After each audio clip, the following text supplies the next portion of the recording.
Hoffa. Oh, heart so cold. They think I sold my soul. Like I would ever sell my soul. No, they wanna know how I'm so cold with it. My niggas see me and say, bro, did it. My diamonds dancing got them so livid. If you a hater, man, you're I might have fucked a couple big bitches, but I never fuck with jealousy. Niggas talking like a op, keep the same energy. Homie said we crew still, but Brody just a friend of me. I don't fuck with you still, you know I got a memory. I never changed like Hov said. You can't relate if you never slept on a cold bed. You wasn't plucking roaches off of mold bread with holes in your pro cats. I was only a teen, but felt more like an old head.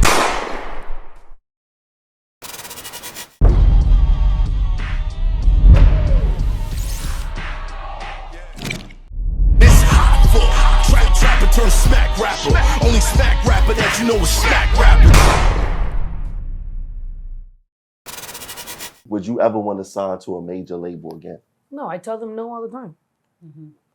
Like I constantly like think about like if I go to business like little get-togethers or mixers or whatever, people are like, so can I set you up? Can I set up a meeting? Can I this? Can I that? Or they want to set you up a call just because they want to give you a 3-way call. All of a sudden they want to be the person who brought you to a label. I'm like, dude, I can bring myself to a label. Like I'm fine, but I don't want to. What's the no for you though? Why not? Why absolutely not? Why yes? I mean, that's the conversation we was having the other day. No, why yes? Because nobody guarantees you anything. That's true. I don't want an advance because I don't want to owe you shit. I have very good credit and any bank will give me whatever amount of money I want. So what the fuck exactly? Because they don't guarantee you playlists. And to be honest, that's the main thing that anybody should be able to guarantee you at least. So they're like, we can pitch you and you could potentially maybe get on a playlist. Yeah, but I'm not potentially giving you music. I'm giving you actual tangible fucking music. Copyright. Like there is plenty ways to make money off music, but I'm supposed to just get sold a dream that you are potentially, maybe there's a chance. I'm good, please. The day that a label goes, I have XYZ for you, absolutely, then I'll be like, let's talk about it. But then that's a real business model. That is a real situation. That's a real partnership. But they don't have that. They just have middlemen and A&Rs and interns and random people. Atlantic didn't fuck me over. I feel like Atlantic gave me an opportunity and it was great. The middlemen and the interns and the people's egos and the pride and the A&Rs that didn't want another A&R to do this because they want to break me, but they don't want this guy to touch me because then he's going to be getting credit for breaking me. All that shit, that's what fucked my shit up. The bureaucracy of it all. Absolutely. And me being so like insecure and just being like, okay, like I was just so like, okay, whatever y'all want. Because I was so scared to be a bitch. I was scared to be difficult to deal with. I was scared of what. Walking on eggshells. Yeah, I wanted to just be like at least good enough to be in the room. Well, I would say you wouldn't. I didn't know I already was. You wouldn't feel like that if you was a male artist, because it seemed like they would I don't know. There might be some men that feel like that too. No, she would. We had Eminem's guy. Oh, Jesus. Oh, from Philly. No, from Philly. She don't want nothing to do with Detroit. Joyner Lucas sat in that chair and told almost an identical story. Joyner Lucas got signed after me by the guy that literally sat in my studio session telling me to dumb down my lyrics and slow down while asking my homeboys, hey, who do you guys know that would be a fast, good rapper that could go up against like a Kendrick Lamar? Had me in the studio, dumbing down my lyrics. I was going from rapping how I did to a very slowed down, whatever he was asking me for, while simultaneously. That day, I swear to you, that day I literally looked at him and I was like, are you fucking kidding me? Still to this day, we'll have that conversation with him because I'm like, bruh. But yeah, and then he went and signed Joyner Lucas. They did amazing things. Joyner Lucas is a very talented artist and he's super talented. The right choice. But I'm just saying, it wasn't just Joyner.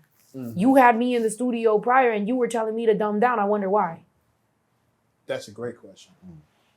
I don't have an answer for that. Whatever. Craig Calvin didn't do me wrong. He fucking gave me plenty of money. Julie Greenwald fucking told me what she wanted me to do and what, the people that were in those positions thought that the people that were under them were doing their job. But the people that were under them had whatever the fuck they had going on that didn't make them see what I was. But they should have just, if you got the ball and you don't know what to do with it, you should pass it. That's ego will stop them from doing And you explained that quite well with this one going against this one, and it's not just clout chasing when you're an artist. There's also clout chasing when you're in an executive seat or you're like any kind of artist adjacent chair. There's all kinds of clout chasing. People want recognition for X, Y, Z, A, B, and C. The problem is somebody's career is what's on the table while you're chasing your ego. Like there's legit somebody who has a living to make, has kids to take care of, has a mom to take care of, has a mortgage to pay. And while you sitting here playing ego games because you want to be crowned, whatever, there's somebody who's suffering. There's a whole career that's taking an L because you need your name in lights. And that's where it gets corny. That's like super lame. But that's behind the scenes all the time. It's sad. And that happens with managers. That happens with a bunch of different people in the industry. And it happens even now. Like, I had a manager sign me and then not know what the fuck to do. Just whatever. Just focus on going and getting more. We would go out to, like, you know, mixers or whatever. He was more worried about signing another act than another act. There's people that are more worried about acquiring, right? And that happens in business too. Like, people get worried about acquiring more businesses. How can I get more? How can I get more? And you don't take care of what you got right here. So, you know, eventually I fired him and was just like, yo, like, you know, like, this is it. I don't really feel like this. He's like, well, I'm sorry, you know, they can't.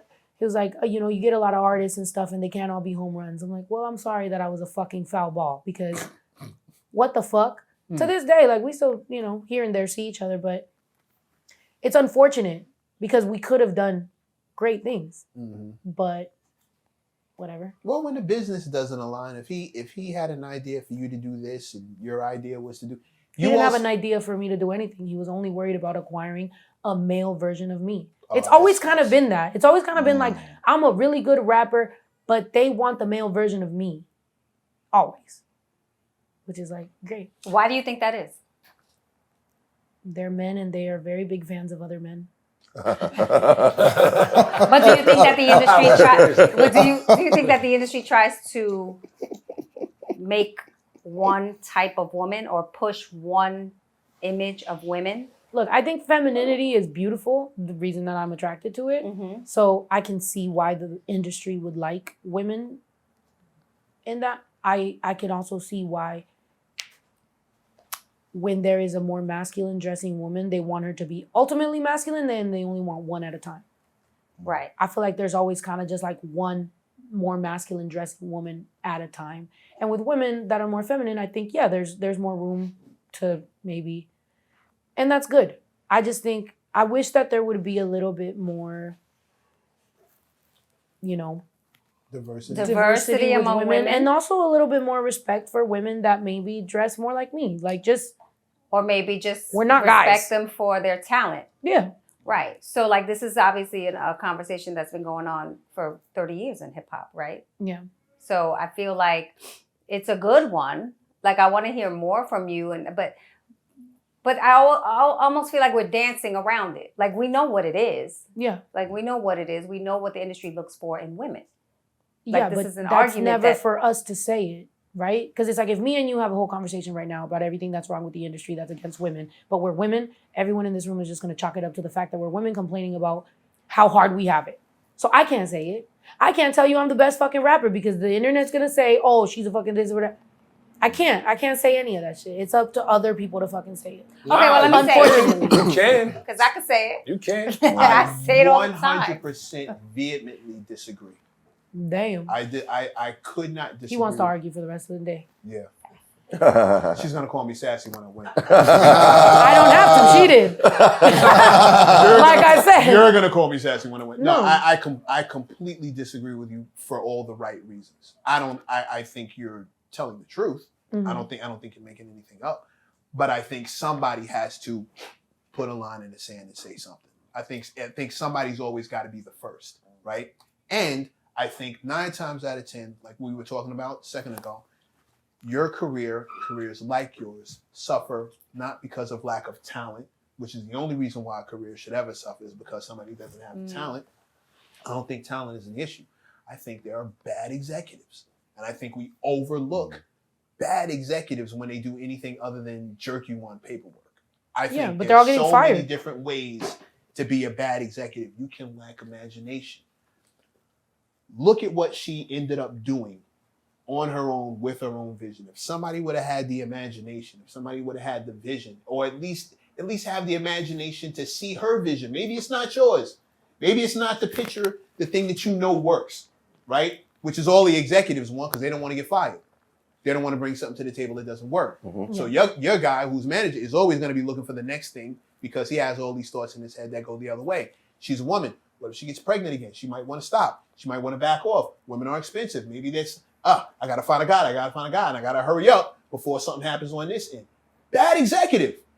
Because if you talk to her and saw how stable she was and saw all the things that she had in place and all the vision she had to take her career, you'd feel that much more secure about, But it's really because I'm a woman. Rock. It's because I'm a woman. I was on a fucking, I don't want to talk about this because then it's going to fucking make me cry, but I was on a what was it? What is that shit called? One of them panels. I was on a panel. Okay. For like Revolt or something. And it was literally about Latinos. And I'm sitting there and we're talking about, they're asking all the guys questions. The guys are whatever. They're answering all their shit. They literally only asked me 2 questions. Both questions that they asked me were interrupted by men. Who's interrupting me and telling me about myself? Fat Joe stops me and goes, no, let me tell you, when Mexicans get a male rapper that goes hard, that blah, blah, blah, y'all are going to take over, blah, blah, blah.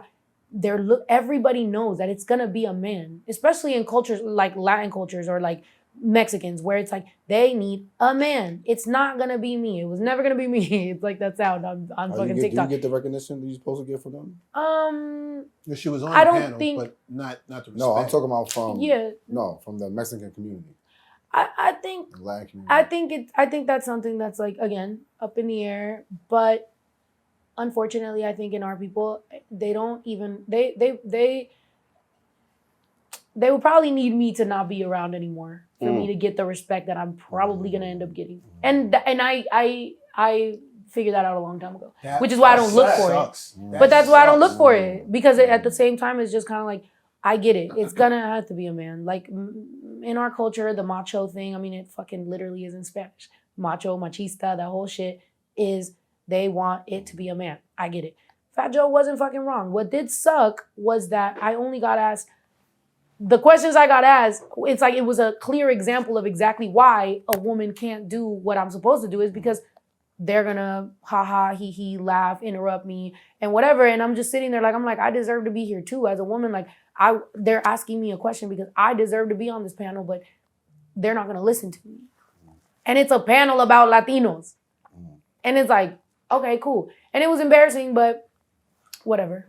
I mean, that night I got When was that? That's interesting. No, hold on. When was that? When was that? I want to know. I just want to know for a time, like how long ago was that? I don't know, like 4 years ago. It's on the internet. It started making its rounds on TikTok too. And that's also why he did give me he did apologize and he gave me props. And, you know, he was cool. Like, you know, after, I'm sure that's one of those in the moment thing, but it's just more to see that sometimes just inherently, like, we end up doing what our culture has taught us to do. You know what I mean? It was just like, yeah, I'm sure in hindsight, he's probably like, yeah, that was a little fucked up. Like, maybe we shouldn't have done that. But Nori was there, fucking a bunch of different people. Swift was there, or whatever his name is.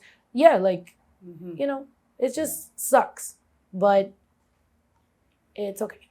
Y'all are fucking up. It's not okay. Y'all are fucking up. You got a champion right here. You looking every place else for a champion. You got one, and you overlooking and you fucking up. She raps better than most of your favorites. She's making the money. She's on tour, 30 City, killing shit. You have a champ, and you're fucking up.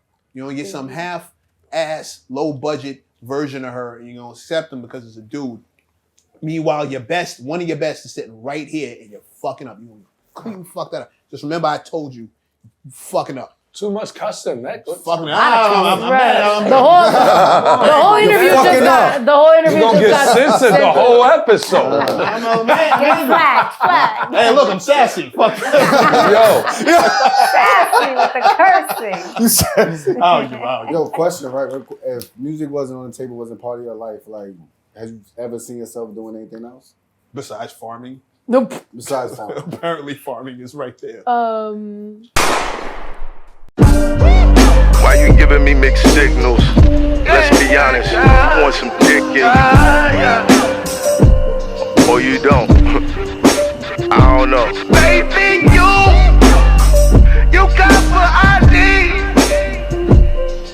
you say I'm just a. Nah, You say I'm just a. fuck outta here.